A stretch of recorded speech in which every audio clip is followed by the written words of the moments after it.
What's happening? How you guys doing? I'm Eddie Vitale, host of My Fighter War, and co-host of Music and Mayhem with my brother Skylar Ray. And yep, every time you see this face for made for radio, you will hear me saying that because, as I was told by people who have been doing this a very long time and people who are a lot more successful than I am, that's for damn sure, told me that's what I should do. So when I have advice coming from these individuals, I do what they say. So there you go. Um, Happy Monday, guys, and welcome to the pre-show of My Fighter War. And I was on earlier doing my little morning errands and stuff like that, and went on, and now just kind of got home, getting things set up for tonight's show. Got plenty of time. We don't go on till 7-ish, as you guys know. Very prompt. That's one thing about our shows is we are very prompt. We are consistent. That being said, that means we come on promptly at 7-ish. 7-ish. And was just going through some of our other stuff here. And a lot of the notes, a lot of the messages, comments, and it's so funny going over comments from the different shows, going through, replying, and answering questions and all that good stuff. And it's funny going over last night's shows or last night's comments and questions and stuff, answering them all. And usually you kind of know what you're gonna get because depending on the show. Well, yeah, that's easy for people who have a set schedule and then like segments in their show and I don't know, maybe a title and the description of what the show is going to be. As I've said many times, and what I'll continue to say is the only thing written in stone with me and with our shows are Mondays and Wednesdays, and that is My Fight Our War. And all of our amazing family members and guests that come on every Monday at 7 p.m. ish. And of course, on Wednesday with uh, my brother, the incredible Skylar Ray, on Wednesdays with our show Music and Mayhem. And you guys know what happens the rest of the time. It is basically, like I said before, we throw everything against the wall, see what sticks, and run with it. And you know what? I've been having a freaking just a riot doing that, and that's not going to change. And yeah, you've been seeing more and more of me because and get used to it, man. Because I have a couple choices. I can choose to do other things while I'm off because I'm going to be off for a while, unfortunately. I'm letting this. Oh yeah, check this out, man. Shoulders looking good. Look at that, healing up. Not bad. But along with that healing process is for unfortunately something that I don't do well. And that's like I said before, sit on the sidelines and it's just a waiting game. I cannot speed up the recovery process, even though I would freaking love to. This is actually going to be a long process. And since I've got nothing else going on, I'll just run you right through it there. Shoulder surgery went, it's going to be 2 weeks Thursday. And they went in there. I had a complete shoulder replacement a little over 2 years ago due to multiple rotator cuff tears to the point where there was nothing left to repair. So they had to go in and do actual replacement. And a year ago, October, not this past October, a year ago, October, I was at the gym working out and I was benching. And all of a sudden I felt just a snap in my left elbow. I immediately knew what it was. And it was the strangest feeling I've ever had. And I've had so many injuries. I mean, I've torn ligaments, I've torn muscles, I've torn tendons, I've broken bones, I've shattered bones. This was the strangest feeling I've ever had. And I felt a pop in my left elbow, and it felt like it was like, I can't even see the scar anymore. Yeah, you can. That's where they had to go in and repair the tendon twice. It literally felt like I was gushing blood all over the place, is the sensation that I had after I did it. But unfortunately, I was in the middle of doing a bench press when it happened. So when it snapped, I had no use for the tricep because it was tendon was torn. All the weight was now in my right arm, right side, and that's the side that had a shoulder replacement done 2 years ago. So all the weight was literally on that right side. So I had like 285 on there that I was trying to rack. I was on a Smith machine, thank God. So I was close to the pin. So I was able to twist it and rack it. I immediately, I was yelling like a mother. I mean, there was 6 in the morning, so there wasn't a whole. Well, it wasn't the normal crowd in the gym. It was a smaller crowd than usual with some of the normal regular gym rats. It was Bernie and Carol and Jason and OG was there. Well, when it snapped, I'm yelling. And with all my injuries, OG thought it was my shoulder. She's like, shoulder. And all I was yelling was my effing tendon, my effing elbow, my effing elbow. I'm just yelling, yelling, yelling. And I had my hand over cupping my left elbow because it literally felt like blood was pouring out of my elbow. And I was trying not to pass out or puke. So she's trying to see, and I just got up and I'm just walking. And I immediately was stupid, tried to do a tricep extension, and my arm wouldn't work. So I knew the tendon was severed. That hurt so freaking bad. But it was 6 in the morning on a Saturday. I had to go to work. So I came home, wrapped it in ice, wrapped it in the ace wrap, and I went to work. Didn't tell anybody because I didn't want to be put off work. So I worked all day Saturday, off Sunday, Monday. Went to the doctor on Tuesday, did the scan ultrasound on Wednesday. Thursday, they got the results. Here I am Friday at work. Still didn't tell anybody, just had it wrapped up. They called me at work and they're like, it was my surgeon, Brent and Dr. Rill. They're like, we just got your results. Just so you know, you're having surgery Monday morning. I mean, there was no discussion. He goes, you've got a high grade tear. It's over 95% torn. And so that was that. So here they repair the tendon. Everything's going great. But when all this happened and all the weight came down on that shoulder, I'm telling people, I was telling them the whole time, listen, something happened to my shoulder. When that happened, they're like, well, can you move it? And I was moving it, but I'm like, it hurts like hell, man. And this was a case where having such a good relationship with my doctor ended up being a screwed up thing because we joke around so much as I'm moving it. I mean, it hurt like hell, but I'm laughing and stuff. And that's one thing I can definitely take a lot of pain. And they saw me moving it, even though it hurt. They heard me kind of laughing. So they didn't take it as serious as maybe they would have if it was someone else. So this went on for a year. About 2 months ago, I go in, I get the scan on the shoulder. And these guys I've known for 5 years, always having a good relationship, joking around. Comes walking in, grabs the chart, and literally just drops it on the table. Had a hard time even looking at me. He goes, Maddie, I'm so sorry, man. This is above our pay grade. You need a specialist.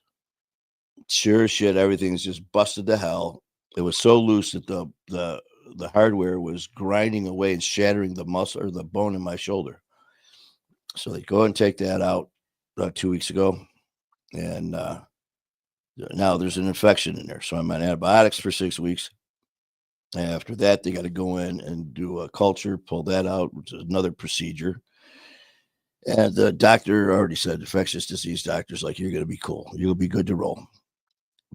But now we have another problem because there's so much damage to the shoulder that there's not enough solid bone to connect the hardware to. So now I've got specialists contacting specialists to figure out how to put my shoulder back together. So it as of right now, we're looking at February. We're looking towards May already, and it's frustrating as hell. But you know what? It is what it is. Can't change it, right? So I could either sit there and bitch like a little sissy and whine and complain, poor me, or get my ass to get moving and do every single thing that I was doing before. Just have to do it differently. That's all.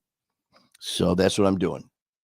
But the downfall for you guys is I got a lot of time on my hands, which means all I got to do is click live. And now I'm here bothering you guys like my good brother Tyler Ray. You just got turned into Tyler, Skyler, and my brother from Music and Mayhem. Instead of Tyler Thomason, he turned into Tyler Ray. You know who I'm talking about. How you doing, Tyler?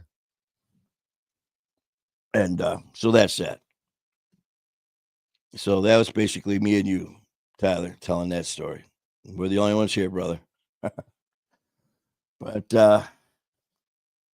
so yeah, the one good thing about this though is I do have a lot of time on my hands, and before that, I was doing my full-time job at Wolverine Harley, and it was a lot.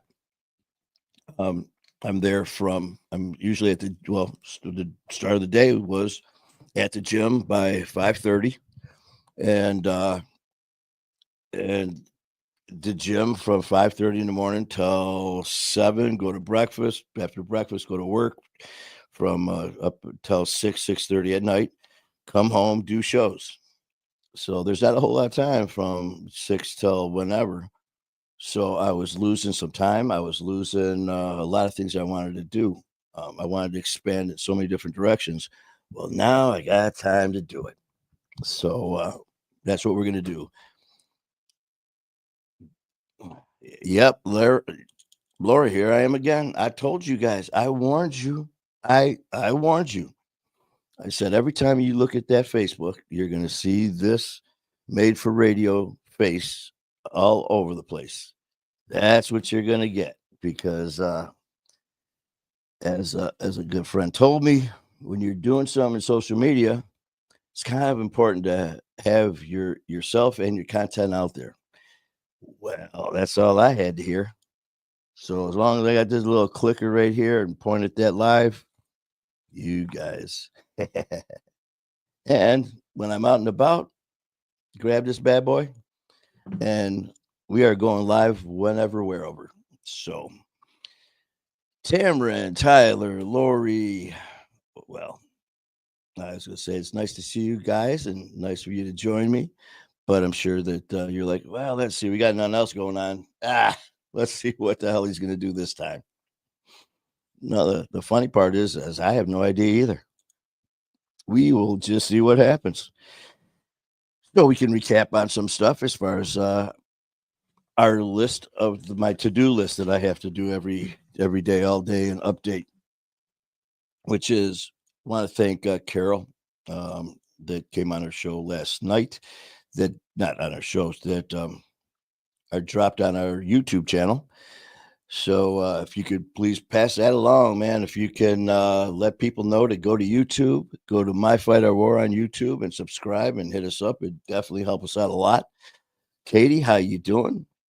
And please pass the word. My Fight or War, YouTube, subscribe, like, share content. Pop on over to TikTok, follow us. It really help us a lot, guys. Sunshine, how you doing? Let's see. What do you guys want to talk about? Anything? What do you want to talk about?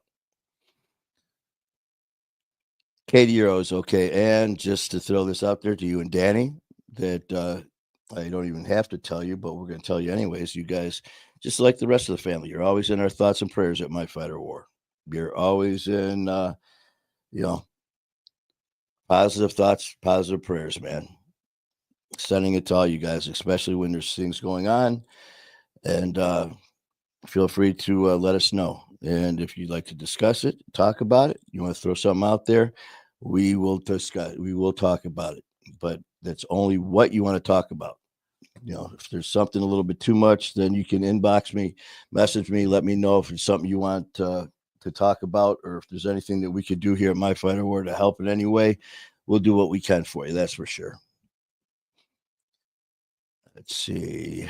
Oh, we're gonna have. Oh, I almost forgot. Lori. I know that. I don't know if you've talked to Phyllis yet today, but she has messaged me a few times, and she's pretty excited about coming on tonight. And I know she's excited, and she said she was a little bit nervous about coming on. And sorry, this damn thing itches. She said she was a little nervous, but I tell you what, she's definitely a trooper. And so, for those of you who are wondering what we're talking about, is tonight's guest coming on the show is Phyllis. Can't remember how to pronounce her. Give me a second. Phyllis. I know, Lori. Right now, you're looking at me and you're saying her name. I can feel it. I can feel it. I know you're still saying it, aren't you? Klaber. Phyllis Klaber is. See, I knew it. I didn't even look up at the screen. I knew you were going, Manny. Bless your heart. I'm fixing to whip your ass. Phyllis Klaber is going to be our guest tonight at 7 p.m. And I've had people come on before that are the first time maybe watching our show, and they hear the stories from all of the family members coming on. And I remember this one time I got a message from this woman, and she was really shocked. She heard about us, but just started following us, and she started following us the day that we did a show. It was on a Monday, and I can't remember who the person was, but she was talking about her son and her son's wife. Both had issues, and it was very, very, very traumatic what happened. And after the show, I was going through answering questions, going through the comments, going through Messenger and all that. And this person, she contacted me, and she said, I thought it was just people that were the ones who were affected, the ones who were that did the drugs, did the alcohol, had the issues, that were doing the shows. She goes, I didn't know that people could come on that had family or friends who were dealing with issues. I said that I go, it's for anybody. And it doesn't even have to be addiction. People have things tearing their lives apart that doesn't have to have a title or a diagnosis. We just have issues that happen in our lives. And if you want to come on and talk about certain things that are bothering you in some way, you know what? Let's talk about it, because maybe it's affecting 5, 10, 20, 30 other people who are watching. And some of the things that we talk about might be able to help them. And this woman I talked to for a little bit, and she was having a hard time because she actually felt responsible, that because her son and the wife were living under their roof for this whole time, and she felt like she failed them somehow, and it was her fault, and she was embarrassed. And I said, well, first of all, you've got nothing to be embarrassed about. This isn't your problem. You didn't do it. That's, I have a lot of people who come on and I talk to, who think, because when you're the little bastards that we are dealing with active addiction, we are a little son of a bitch, man, because we like to blame everybody else. It's never our fault. It's your fault that I'm doing this. It's your fault, the reason that I am having these issues. We're very good at manipulating, lying, and twisting things. And that's what the son and the wife were doing to this poor lady. So I definitely spent a lot of time talking to her, and she was so torn. She said, "You know what, Manny?" She goes, I really don't talk about it outside of the house, and we don't talk about it to other people. And I was just very straightforward with her. And I said, that's fine. I said, by not talking about it, you just put it because the son was having issues with alcohol and the daughter was having issues, unfortunately, with heroin. So they were getting hit by both sides. And I just flat out told her, I said, okay, but just so you know, now you are doing something by not doing anything, by not addressing it, and being abused by your son and the daughter-in-law by having them manipulate you. I said, by not saying anything, you just put another drink in your son's hand. By not saying anything, you just help put a needle in her arm. By not saying anything. And she actually was very not offended, but she was surprised that I actually got in her face like that. Because then she even flat out said, well, I'm not the one doing it. I'm like, exactly. You're not. They are. But however, by not doing something, now it's almost enabling because it's almost accepting that type of issue and that type of condoning that what they were doing. And we talked for a while, and actually, I talked to her son and the daughter, and they ended up reaching out to a friend of mine who's a director over at FAN, which used to be Families Against Narcotics. It's Face Addiction now, and I'm happy to say they're doing incredible. What do we have going on with Sunshine? Our stories go deep, and sometimes by sharing it allows us to dig a little bit deeper and to help others through whatever they're going through. That's why I'm such an open book. Bam, nailed it. Nailed it. I've had people come on, um, and I don't tell anyone what to do or what to expect. That's not my job. Um, I will share opinions and tell them what worked for me, and if they want to use it, great.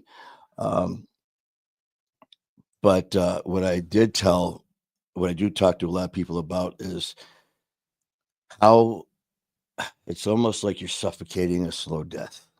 And after coming on and just telling your story, it's just like getting this off your chest. It's like keeping this deep, dark secret to yourself. It's like you're lying to yourself over and over and over every day. Well, then you come on.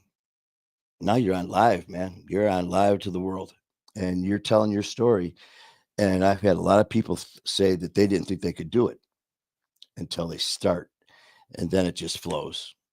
And afterwards, they said it was the most refreshing feeling because then, as I always like to say, for me, I had to own it. I had to own what I did. I had to own it until I did. It owned me. And once I owned it, man, it's like, screw you. I'm in charge. And I had a lot of these people come on afterwards and they're like, I didn't think I'd be able to do that. And I can relate to that because, just like you guys, I didn't do this for my whole life. I had to have my very first interview. I had to have my very first like recorded interview, my very first live. And I remember Brad McLeod is sober school. I mean, I remember it clear as day, man, when he called me and he said, listen, I heard about your story and I really want you to come on the show. And of course, being all full of piss and vinegar, I'm like, oh, hell yeah, I'll do it. I'll do it until it started getting closer to the day. And it's like, I've never done any type of public speaking. I've never been interviewed. I've never been on a show. I've never done any of this. In fact, when I had to talk to anybody, there were times where I would, a couple times because of my job, I had to get up in front of just a couple of buddies that I worked with. And these are friends, like two or three of them that I had to stand there and explain something to. I'd have panic attacks, man, just talking to these guys. I'd start hyperventilating, get all nervous. So it's like, how in the hell am I going to get in front of a audience which, by the way, social media, lo and behold, is around the world.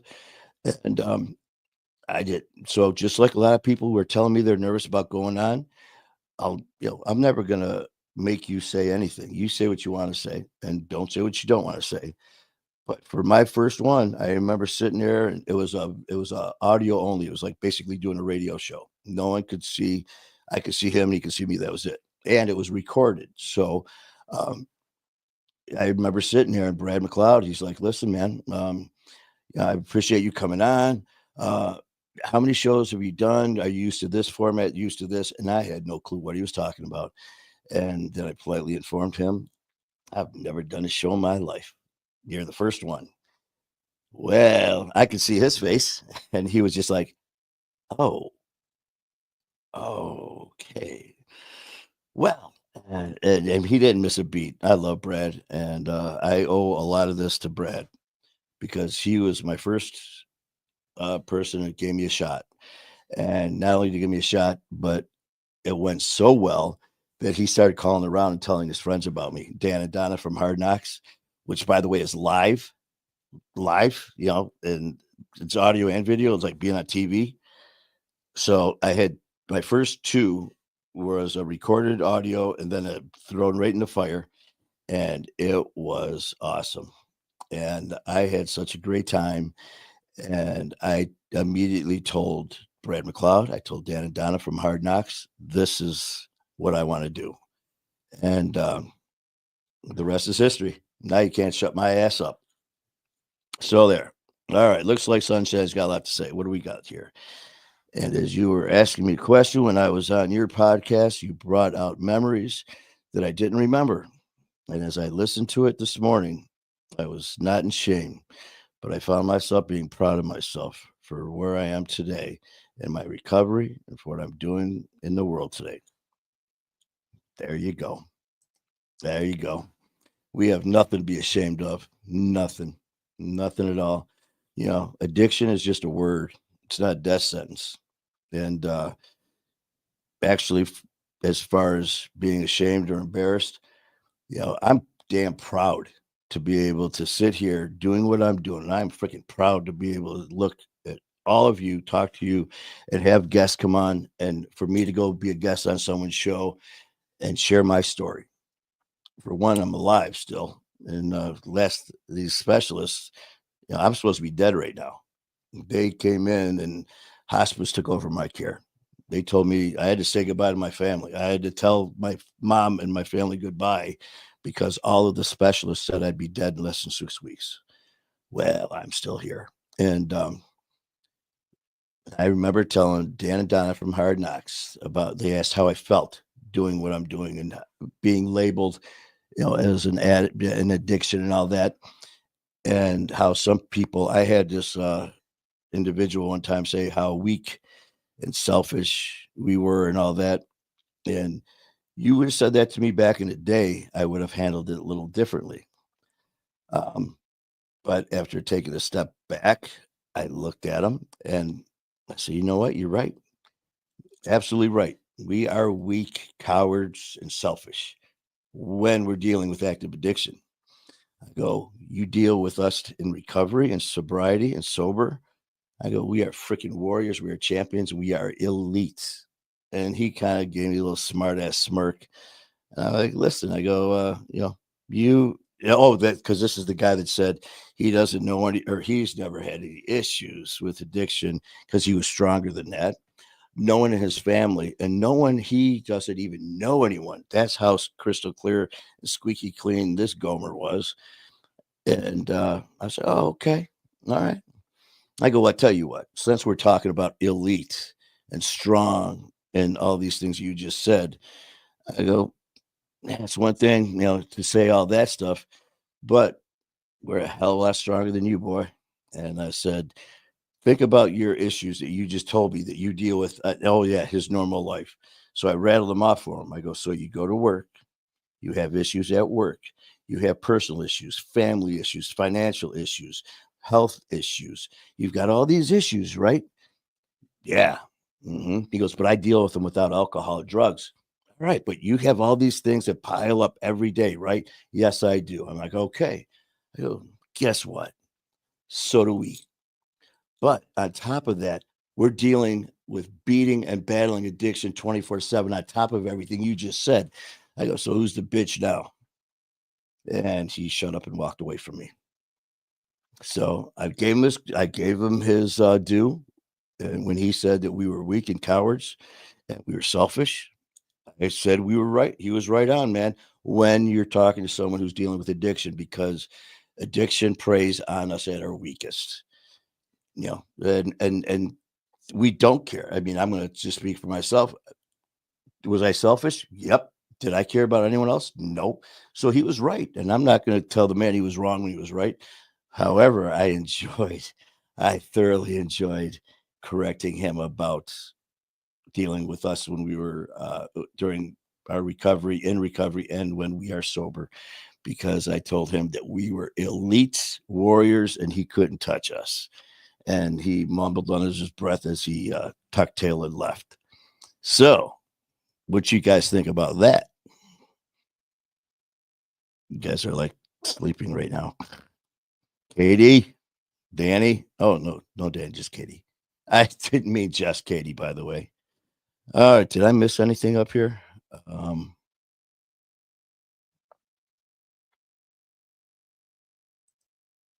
she will be with me. Oh, okay. So, was she gonna come to your house? Is she gonna do the show with you at your house, or are you gonna be over there or something like that? What this is talking about right now is Lori is friends with Phyllis, and Lori takes care of everybody. And there was a situation where Phyllis wanted to tell her story um, for a couple of reasons. When she wanted to tell it to be able to free herself, but she wanted to tell it to help save other people. And it was all set up. This was already set up by a certain individual uh, that she was going to come on and do a show. And unfortunately, that did not happen. And then I heard about it from Lori, explain the circumstances, what happened, and bam, no problem. We are here for Phyllis and everyone else that needs that, and talk to her. And she was more happy to come on. So we're going to have Phyllis telling her story tonight. Let's see. That's awesome, man. That's very nice. Because she did sound a little nervous, but I assured her she's going to be fine. I'm going to go on with her probably 20 minutes or so before we actually go live and let her know that she's all good. She is all good. And what's I saw Tamron. I think what I saw her reply from some of the stuff is Tamara. She's part of the Athens, Alabama family. When I meet Tamara, am I gonna have to be doing my y'all and fixing it when I go to get me my Dubs burger? I can't wait for that Dubs burger. I'm down to 66 emails, 167 after being out sick. Oh, someone got buried at work, huh? You're tough. You can handle it. Where'd OG go? She was on here, and now all of a sudden she's acting like she's working again. Okay, there she is. You're a warrior. Hey, Katie. Um, oh, okay. I didn't know you were still on, Tamron. Well, I tell you what, then, since you are there, that means we get to meet you and the rest of the Athens, Alabama family. I've the reason I'm laughing is there's a show. Um, what OG said she's cheating, charting. She's charting. In other words, she's reading the paper, right? No, she actually does work, I think. I'm not sure what she said. She's a nurse, but we'll let her rip, see what happens. Um, but yes, Tara, I'm really looking forward to it. Lori, I can't remember how me and Lori met. Um, but through conversation, and next thing I know, we were talking, and bam, she was on the show telling her story. Then she was telling me about what she's doing and what she has been doing for all those years. And Yeah, immediately it was just this connection, and she is just incredible. And once I saw and heard from other people everything that she's been doing, and she was telling us about this event that they were having in June. And I was immediately like, man, we got to do this. And I told OG, let's make it happen. And yeah, next thing you know, we are coming, and it's going to be a lot of fun. And we believe me, it's going to be a good time. I have some things up my sleeve for Athens, Alabama. And when I get my turn to go up there and do a little chit chat, and so it's going to be a lot of fun, Tamron. I'm looking forward to seeing you guys. And, but the reason I was laughing when I said Athens, Alabama, is there was a couple times, and I was talking to Lori, and I was on my roll, ranting and raving about something, and I said, "And to my family, the Athabascans, Alabama family," and I was like, "What did I just say?" And I thought about it. I love this show. It's called Life Below Zero, and it's all about the people who are living, in the Yukon. It's about the Athabascans, the Native Indians that are still living on the Yukon River, the Athabascans lifestyle, the subsistence lifestyle, living in these villages. And I tell you what, it is just I love being out in the woods. I love hunting, fishing, all that stuff. But it was more than that when it came to this show because it's about the villages, the family. And you know how I am about family. So when I saw this show, you have the elders, and all you hear is respect for the elders. Once they get to a certain age, the providers for the community are the ones that go out and hunt. They provide wood, they provide food, they provide shelter for the elders, and they do that before themselves. And I just fell in love with this show. And again, they're the Athabascans. So for a while there, when I was saying Athens, Alabama, you guys turned into Athabascans, Alabama. Yeah, I know I'm the only one laughing. What? Let's see. We have a busy day, and I feel bad for Danny because he is super tired. But we have to get a little man and a bigger stroller today because he grew out of his other one, and we have to go to grocery shopping too.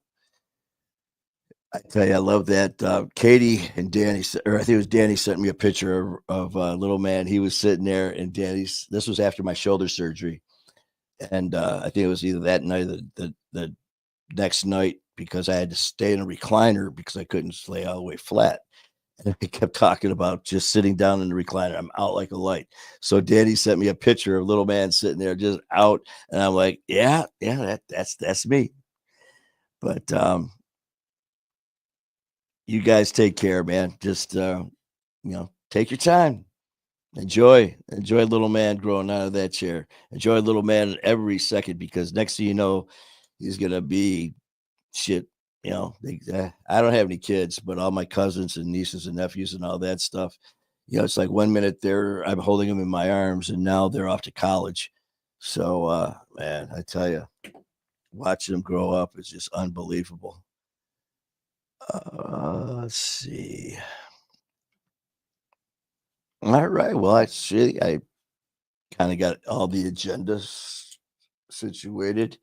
Uh, man, I wish I could flip that camera over here. See, I got my area all nice and clear, and that look that I just had was because you should see OG side. Oh my God. I mean, there's there's just stuff piled all over. But bless her heart. That was for you, Lori. She's got a hard job, man, because she has to run everything. She has to take care of the guests. She has to get their emails, put them on, get everything rolling before the show. And then during the show, she's answering questions. She's getting people who are messaging who are going to come on the show. They're going back and forth about different emails and then doing uh, setting pictures for the promos. So she's doing all that. And it's just the pile is just getting bigger and bigger and bigger. So I'm going to get me like a little half wall. This is my side, but leave my desk alone. Oh, trust me, I ain't going near there, man. Even Susie went to jump up and knock shit over. She was just like sitting there. Susie, she'll come up on here and she's just like a little ninja. She walks over and like when I pull the lens caps off the camera, she'll come walking by and she just looks down. She looks, and then she'll look back at me and she just goes, sends the lens cap like a hockey puck, just flying across the room. And so she got to OG side, and it looked like, I swear to God, it looked like Susie walked up and was going to just pull holy hell on it. And she got to OG side. She looked down and she was just like, the fuck? What is this shit? Turned around, walked over, and laid down. She didn't even want to mess with that. But, oh, there's my brother. King Handsome in the house, man. I've been blowing this thing up about you guys. Last night's show was insane. Um, that started out, and this is why I love going live. And I've got so many people that tell me, I'm crazy for going live all the time. And, you can record it, you can edit it, because what if this, what if that? My answer is, I hope what if happens, man, because it makes for great watching. And that was last night. We weren't last night. The way it happened was not scheduled at all. The only thing that was supposed to happen last night, I was going to go on about 6, sent OG a link to have her pop on. We were going to go over updating the upcoming week, give show times, guests, upcoming events, all that stuff. That's all it was going to be. And then as I'm going through, I saw the post for King Handsome, Skylar Ray, dropping their new video for Billy Goat. And I was like, okay. So I hit up King Handsome. I go, listen, man, what time's your video going to drop tonight? And he's like, 7:30 Eastern time. I'm like, all right. Because I was going to go on then. I think it was around 5. I go, I'm going to go on later. I go, tell you what, I'm going to go on.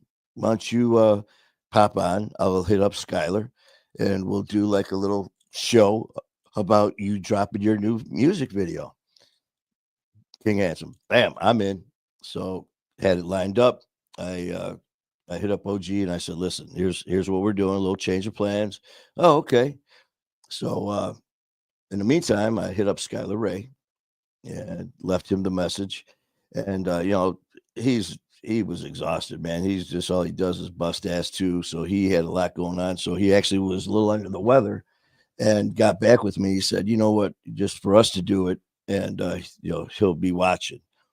So I said, okay, all good. So I fired up the studio around 6:30 ish or so, and sent OG the link. She came on. King Handsome came on, and it was so cool, man, because he went over to his mom's. King Handsome did. So I got to meet mom. I got to meet Faye, his sister, his son. We're all there in the background, man. So I got to chit chat with them, and we started just chit chatting about the video, man. Nothing about a premiere, nothing about anything, man. Just having fun talking.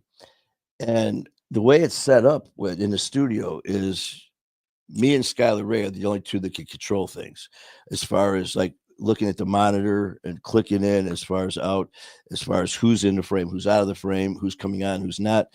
And so he's got the same thing in his studio.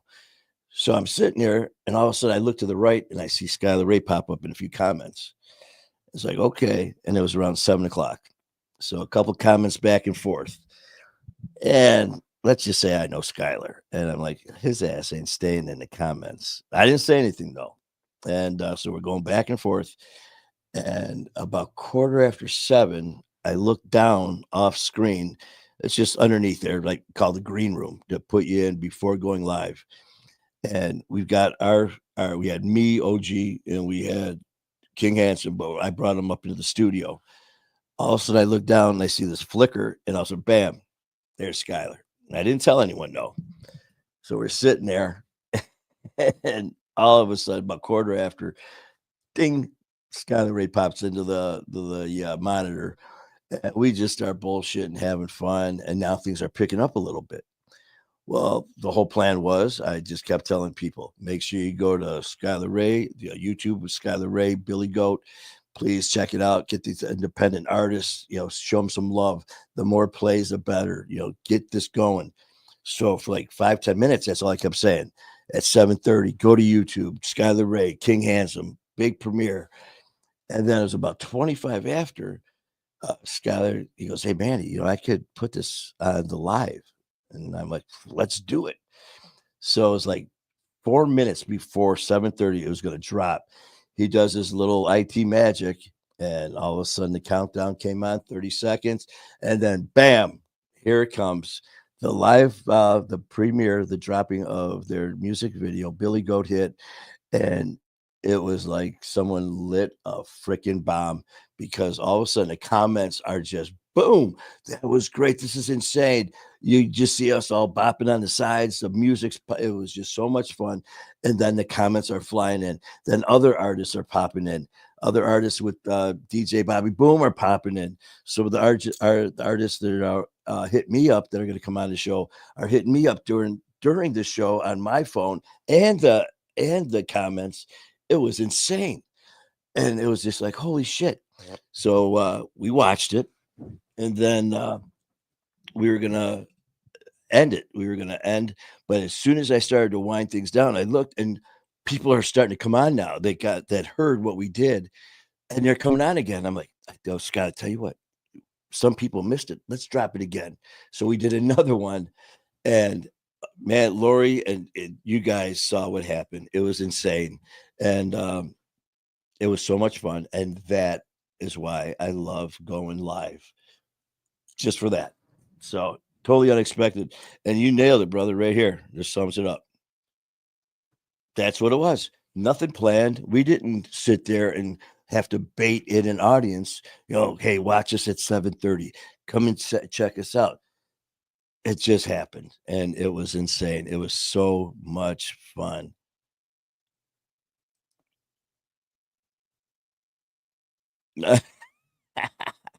I love it. Little man's gonna be like his Uncle Manny. Heck yeah. What we got? That was insane. That was so much fun.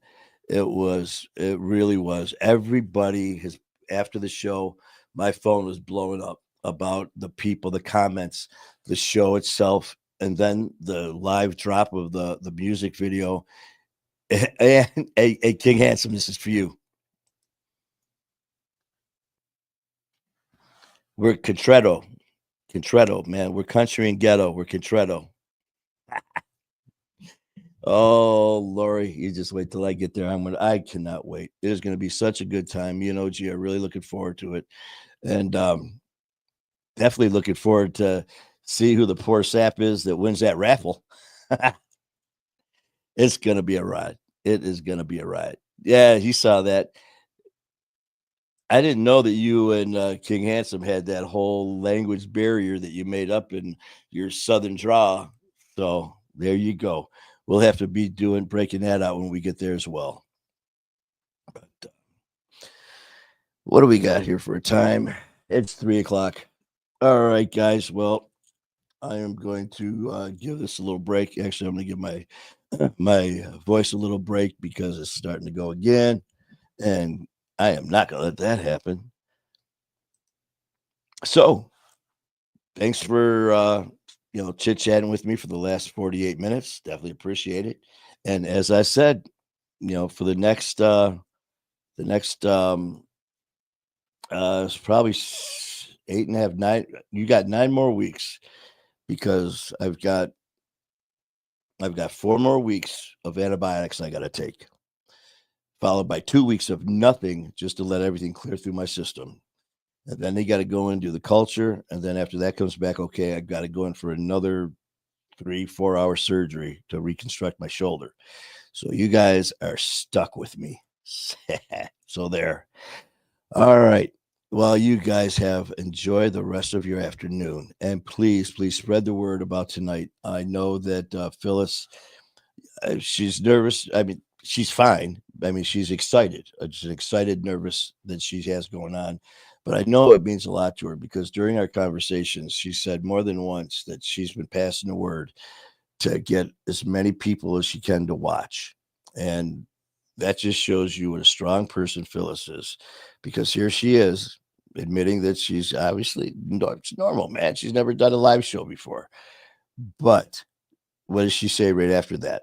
I hope there's even more people watching so they could hear my story and hopefully save a life.